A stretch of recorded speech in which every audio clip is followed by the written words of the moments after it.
Hello everyone, welcome to this new Cornerstone video. I'm Emilio. Today we're gonna take a closer look at the expressive heart of the Nucleo, the three faders and the voicing section.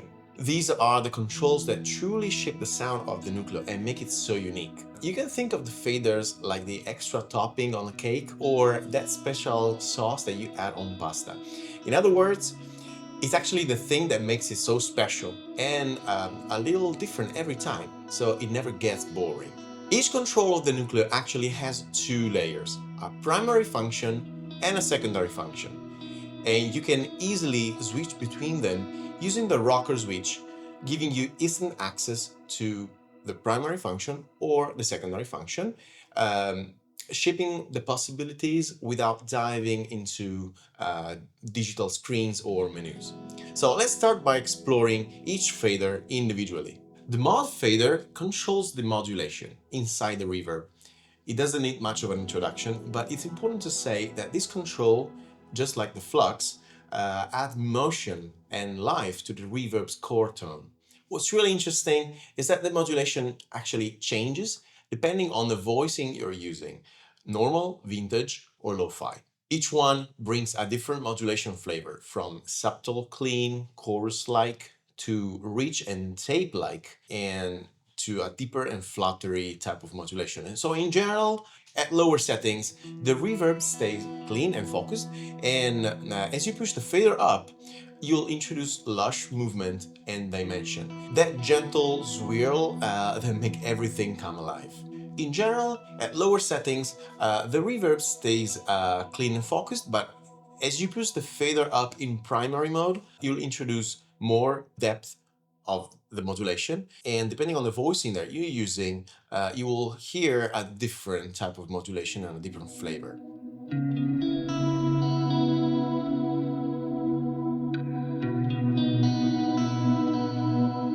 In function 2, the modulation fader changes from modulation depth to modulation rate, and that's the speed of the movement inside your reverb tail. Next up is air, which controls the pitch shift volume. Alright, I know what you might be thinking, here's another unusable shimmer, but this one is actually different. We designed the air to surprise you. First of all, it's not just a shimmer up effect, it also includes a lower octave. The shimmer up is created through a chain of pitch shifter blocks inside the reverb tank, which is actually the digital space where the reflections are created. These pitch shifter blocks progressively raise the pitch of the reflections, creating upper harmonics that are smooth and never harsh and dynamically tied to decay control. So the longer the decay, the more present the pitch shifting becomes. You can even use the lower octave alone for a deep ambient foundation, or blend the two. So blend both the upper and lower octaves together for a unique, immersive texture that's really musical and inspiring every time. The primary function controls the actual volume of the pitch shifting, and I like to set it barely audible, but enough to create a nice harmonic content. In secondary function, the air fader turns into the actual pitch shifting control. This lets you smoothly crossfade between the lower and upper octaves. All the way down gives you a deep sub-octave, and all the way up makes a bright, regenerating shimmer, and anything in between blends both together.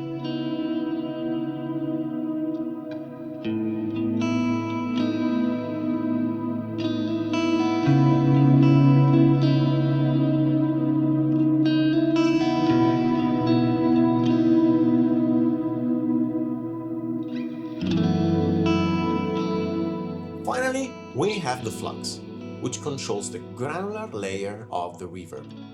This was inspired by the sound of the Geiger counter, those tiny blips, blip, blip, that measure radioactivity. That's a fun idea, but sonically it creates something really musical. A set of small random blips that add motion and unpredictability to the reverb. Thanks to the inherent randomness, the reverb never sounds static or repetitive. It keeps evolving, like it's playing in time with your playing. And when you use the Nucleo in stereo especially, that randomness of the granular not only controls the size of each grain, but also the size where each grain will appear, left or right, creating a constantly moving stereo field that feels organic and alive and always changing. In secondary function, the flux fader controls the granular speed.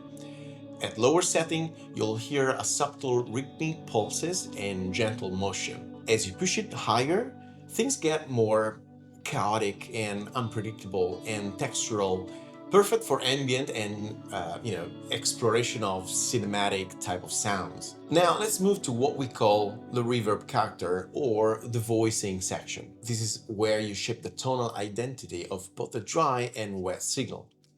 Yes, because the pedal is by default set in digital drive-through. You can of course set it to analog drive-through, but I strongly suggest you that you keep it in digital drive-through. This way you can really enjoy the tonal enhancement that we can also apply on a dry signal depending on the voicing that you choose.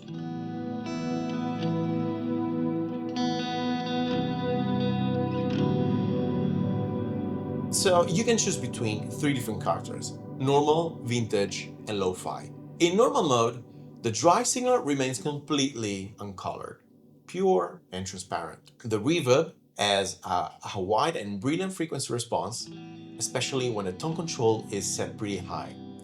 And the modulation here is subtle and smooth, similar to a soft chorus-like effect.